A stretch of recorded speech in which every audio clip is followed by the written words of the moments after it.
उसका नाम है Kangana Subscribe Ranaut. now and press the उसका bell इंटरव्यू icon. आया था Never miss an और उसने update. अपने इंटरव्यू में कहा कि मुझे इतनी ऊंची जो पोस्ट मिली है, आज मैं जो यहाँ तक पहुंची हूँ, आज मैं इतने बड़े ओहदे पर, आज इतने जो हमें बड़ी एजाज जो मिला है, आपको क्या मालूम है।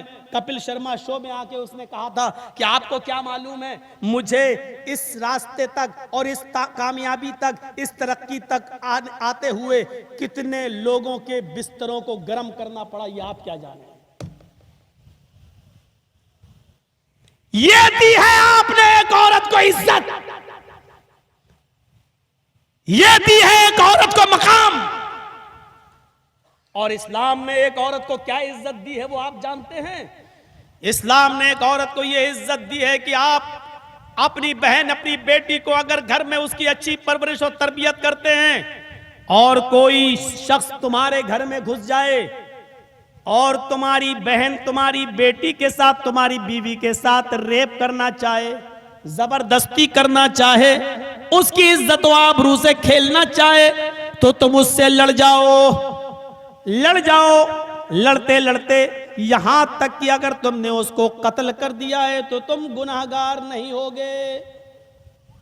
यानी अपनी बहन, अपनी बेटी और अपनी बीवी की इज्जत व आबरू को बचाते हुए अगर आपने उसको मार भी दिया और कत्ल भी कर दिया तो आपको सजा नहीं मिलेगी। इज्जत व आबरू को इस हद तक बचाया है इस्लाम ने एक औरत को।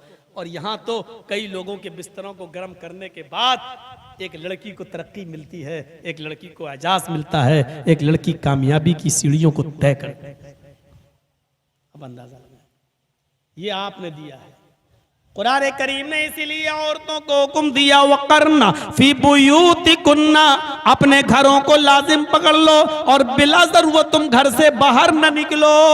कुरान करीम ने कहा कि अपने घरों को पकड़ लो, लाजिम पकड़ लो, घरों से बाहर ना निकलो बिला जरूरत। इसका यह मतलब नहीं है कि अगर तुम्हारी तबीयत खराब हो जाए तब भी तुम नहीं जा सकती हो। नहीं, अगर तुम्हारी तबीयत खराब है तो डॉक्टर को दिखाने जा सकती हो, हॉस्पिटल तुम जा सकती हो, इजाजत है तुम्हें, शादी में शिरकत कर सकती हो, जायज है तुम्हें। अगर तुम किसी स्कूल में पढ़ाती हो, जायज है तुम्हें। शरीयत ने सिर्फ इस बात से रोका है कि बेपर्दगी का मुजाहरा ना हो।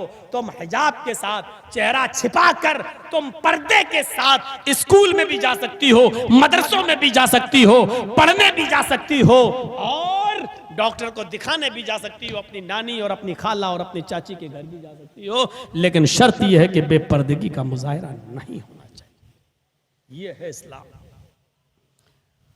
हजरत फातिमा तो यहां तक कहती थी कि अली, जब मेरा इंतकाल हो जाए तो मुझे दिन के उजाले में दफनाने मत ले जाना, मुझे ईशा की नमाज के बाद रात की तारीकी में दफनाने के लिए कब्रिस्तान ले जाना। तब हजरत अली ने कहा ऐसा क्यों? तो फरमाती हैं कि मैं नहीं चाहती कि मेरे मुर्दा जिस्म के ऊपर पड़े हुए कफन पर भी किसी गैर मर्द की नजर पड़े। मेरे मुर्दा जिस्म पर पड़े हुए कफन पर भी किसी गैर मर्द की नजर पड़े। चेहरा तो दूर, हाथ तो दूर, हथेलियां तो दूर, मेरे जिस्म पर पड़े हुए कफन पर भी किसी गैर मर्द की नजर पड़े। ये पर्दा था। वो भी कह रही है कि मेरे इंतकाल के बाद भी, जबकि मुर्दा लड़की से निकाह जायज नहीं है, मुर्दा से निकाह हलाल नहीं है, जायज नहीं, फिर भी कह रही है कि मेरे इंतकाल के बाद मेरे जिस्म पर पड़े हुए कफन पर भी किसी गैर मर्द की नजर पड़े, मैं इसको भी गवारा नहीं करती हूँ। हजरत फातिमा से सीखें आज हमारी बच्चियां, आज हमारी कौम की बेटियां। हमारे भाइयों को समझना चाहिए, हमारे माँ बाप को भी समझना चाहिए कि अपनी बेटियों को वो कौन सी पढ़ाई पढ़ा रहे हैं। आइए हम देखते हैं। फिर बात यहां से निकली थी कि दौलत कमाना कोई बुरी चीज नहीं है, जायज तरीके से कमाओ और जायज तरीके पर खर्च करो, कमाइए और सदका खैरात भी कीजिए। सुना है आपका कि जो ये संस्था, एक तंजीम, एक सोसाइटी जो आपकी चल रही है ITS के नाम से, ये गरीब और यतीम बच्चियों की शादी का जो इंतजाम करती है। मैंने कहा था ना कि सुना है इस इलाके में बहुत पैसा है, लेकिन पैसे के हिसाब से दिल भी है या नहीं, इसको जानने के लिए मुझे 2-4 दिन रहना पड़ेगा, क्योंकि फौरन किसी चीज का अंदाजा नहीं लगता। लेकिन 2-4 दिन मेरी इतनी किस्मत कहाँ है कि मैं आपको दे सकूं। आज यहां तो कल वहां, परसों वहां। वो तो कोरोना का मामला अगर नहीं आया होता तो अभी भी मैं इंडिया में नहीं, इंडिया के बाहर किसी दूसरी कंट्री में होता। लेकिन कोरोना के बाद तब से जाना नहीं हो पा रहा है, और अब खुला है, लोग बुला रहे हैं, तो डर की वजह से हम खुद नहीं जा रहे हैं कि नहीं पता नहीं उधर फिर लग गया तो फिर गया। सुनते हैं कि फिर दिल्ली में कोरोना फैलने लगा। और इन दो जो बैठे हुए हैं, 2 लोग, 2 ही हैं मेन, ये 2 ही मेन है बस। इनका कोई भरोसा नहीं है कि ये कब फिर लागू कर दें कोई चीज, क्योंकि ये सर्जिकल स्ट्राइक करते हैं अचानक।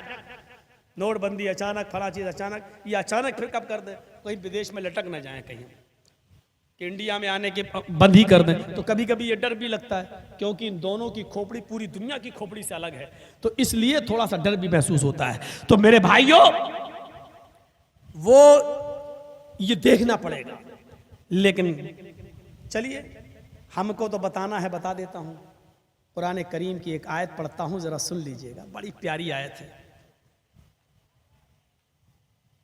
वसारिउ इला मगफिरतिम मिन रब्बिकुम व जन्नतिन अर्जुहस समावाति वल अर्ज़ उइद्दत लिल मुत्तकीन। तर्जुमे पर गौर कीजिए, मीनिंग सारिउ इला मगफिरतिम मिन रब्बिकुम, अपने रब की मगफिरत, अपने रब की बख्शिश की तरफ जल्दी करो, दौड़ो। वह जन्नतिन, और उस जन्नत को पाने के लिए भी दौड़ो। अर्ज़ुहस समावाति वल अर्ज़, जिसकी लंबाई जो चौड़ाई जमीन और आसमान के बराबर है। गौर कर रहे ना? सुनिए, मैं बहुत आसान हिंदी में बोल रहा हूं, अब जिसको जाना हो वो जाए, जिसको बैठना हो तो थोड़ा सा और सुन ले, बड़ी अच्छी बात बताने जा रहा हूं। वसारिउ इला मगफिरतिम मिन रब्बिकुम व जन्नतिन अर्ज़ुहस समावाति वल अर्ज़, अपने रब की मगफिरत की तरफ दौड़ो और उस जन्नत की तरफ दौड़ो जिसकी लंबाई और चौड़ाई जमीन व आसमान के बराबर है। उइद्दत लिल मुत्तकीन, जो अल्लाह से डरने वालों के लिए तैयार की गई है। अल्लाह ने नेक अमाल की तरफ दौड़ने का हुक्म दिया है। दौड़ो, जल्दी करो। रमजान का महीना गुजर गया। रमजान के बाद हमसे छोटे छोटे बच्चे पूछ रहे हैं, मौलाना साहब, रमजान के महीने में जो नमाज पढ़ने आते थे और हम जो अगली सफ में खड़े हो जाते थे तो वो हमें कान पकड़कर भगा देते थे और पीछे कर देते थे। चलो चलो, तुम शोर करते हो, चलो पीछे। जो लोग रमजान के महीने में हमें आगे सफों से हटाकर पीछे कर दिया करते थे, वो कहां चले गए? वो दिखाई नहीं देते हैं। अब तो इमाम साहब हमसे कहते हैं, बच्चों तुम ही आगे खड़े हो जाओ, पहली सफ खाली है, इसको भर लो। वो लोग कहां चले गए? वो दिखाई नहीं दे रहे हैं। और मौलवी जर्जी सुन छोटे छोटे बच्चों को रोते हुए कह रहा है कि बच्चों, अब वो लोग सिर्फ जुमे के दिन तुम्हें दिखेंगे, अब तुम आराम से आओ और पहली सफ में नमाज पढ़ लिया करो, तुम्हें कोई रोकने वाला नहीं मिलेगा। अब वो लोग जो तुम्हें रमजान में पिछली सफ में कर दिया करते थे, अब ये लोग सिर्फ जुमे जुमे तुम्हें दिखाई देंगे, एक हफ्ते में एक दिन तुम्हें पीछे खड़ा होना पड़ेगा। अंदाजा लगाइए, रमजान के बाद जो अगली सफों से बच्चों को भगा दिया करते थे रमजान में, आज वो खुद भाग गए। आज उनका पता नहीं है। जिन बच्चों को भगाया जा रहा है उन बच्चों को देख लो कि वो आज भी रमजान के गुजर जाने के बाद नमाज पढ़ रहे हैं, आज भी वो नमाज अदा कर रहे हैं। और मस्जिद का इमाम उनसे कहता, आगे खड़े हो जाओ, तुम ही हमारी मस्जिद की लाज बचा लो, तुम ही हमारी मस्जिद की आबरू बचा लो। ये हाल हो गया आज हमारा। फिर कहते हैं कि साहब हमारी मस्जिदों से माइक हटाए जा रहे हैं, ये किया जा रहा है, इसके जिम्मेदार भी तो हम और आप हैं। 3 लाख मदरसे पूरे हिंदुस्तान में, 5 लाख मस्जिदें, 50 लाख उलमा, 25 से 30 करोड़ मुसलमान। हाय हाय हाय, गौर किया आपने? 3 लाख मदरसे, 5 लाख मस्जिदें, 50 लाख उलमा, 25 से 30 करोड़ मुसलमान, और इसके बावजूद मस्जिदों में नमाज पढ़ने वाले 2%, सिर्फ 2%। या 98% मस्जिदों में नमाज पढ़ने वाले है ही नहीं। इसीलिए तो राज ठाकरे बंबई से चिल्ला रहा है कि तुम 98% खुद मुसलमान नमाज नहीं पढ़ रहे हैं और हम 100% भी नमाज नहीं पढ़ रहे हैं, तो इन 2% के लिए हमारी रात की नींदें तुम क्यों खराब कर रहे हो? हमें क्यों उठा रहे हो? हमें क्यों चिल्ला चिल्ला कर बेदार कर रहे हो? हमारे बच्चे इम्तिहान की तैयारी करते हैं, उनकी नींद खराब हो जाती है, फिर वो एग्जाम नहीं दे पाते सही से, उनकी नींदें क्यों खराब कर रहे हो आप? ये 2% मुसलमानों को जगाने के लिए आप 98% लोगों की नींदें आप क्यों खराब कर रहे हैं? क्या जवाब है हमारे पास सिवाय इसके कि साहब पहले से होती आ रही है, हम अभी भी देंगे? इसके अलावा कोई जवाब है आपके पास? कोई जवाब नहीं है आपके पास। इन हालात के जिम्मेदार हम और आप खुद हैं।